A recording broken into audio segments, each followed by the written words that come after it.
Je vais vite. Sur le conventionné, c'est-à-dire les trajets du quotidien, hein, le train régional, vous le savez, comme l'ont dit Thibault et comme l'ont dit Jean, vous avez plusieurs régions qui ont lancé des appels d'offres. Hein, vous le avez sur cette carte, il y a 5 régions parmi 13 qui ont lancé des appels d'offres. Donc un appel d'offres, c'est quoi? Vous vous souvenez, c'est je vais sélectionner le meilleur. C'est bien de la concurrence pour le marché. Pour que ça marche, même chose, il faut un certain nombre de conditions. Il ne suffit pas de lancer un appel d'offres. Un appel d'offres, d'abord, ça coûte très très cher. Très très cher. Ce qui veut dire que pour un nouvel entrant, il n'acceptera d'y aller que s'il sait que les chances de gagner sont équitablement réparties. Or, lorsque vous êtes un nouvel entrant, vous avez un problème. C'est que vous ne connaissez pas le marché. Vous ne connaissez pas le détail à Lyon de comment fonctionne le marché ferroviaire. Donc, vous devez accéder à des informations. Informations qui sont détenues par qui?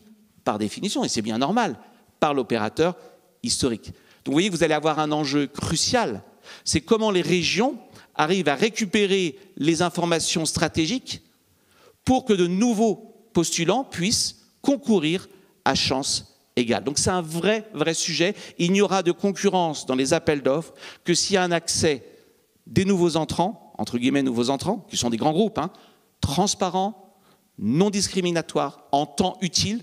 Quand vous lancez un appel d'offres, il faut y répondre, il y a une date de réponse, mais il faut avoir toutes les bonnes informations pour répondre. Vous voyez, c'est un enjeu important, hein, cette concurrence pour le marché, elle nécessite que la qualité de l'information détenue, notamment par l'opérateur historique, soit accessible à tous les autres opérateurs.